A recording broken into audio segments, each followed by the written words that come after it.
হইতেছে দয়ালের ভক্তরা, আপনাদের কষ্ট হইতেছে? আমি বলতেছি যে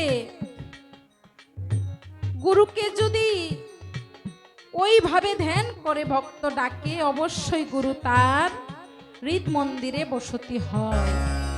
দয়ালের প্রতি ওই ভাব থাকতে হবে, প্রেম থাকতে হবে। ফকির লালন সাইজির একটি গানে আছে, আমি ওই চরণের দাসের যোগ্য নই, নইলে মোর দশা কি এমন হয়। দয়াল আমি ওই চরণের দাসের যোগ্য নই। দয়াল গো, ভাব জানি নে, প্রেম জানি নে, তবু দাসী হইতে চাই চরণে। তুমি ভাব দিয়ে ভাব নিলে পরে আমি সেই তো রাঙ্গা চরণ পাই।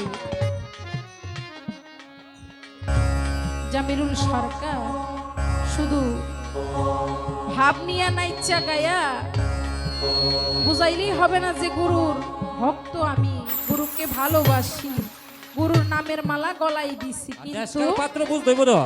গুরু কিছু কর্ম দেয়, সেই কর্মটুকু করতে হবে। গুরুর প্রতি ভক্তি ভজন থাকতে হবে, প্রেম থাকতে হবে। দয়ালকে জোরে ডাইকে আনা যাবে না। দয়াল প্রেমের টানে এমনি আসবে সদয় হয়ে।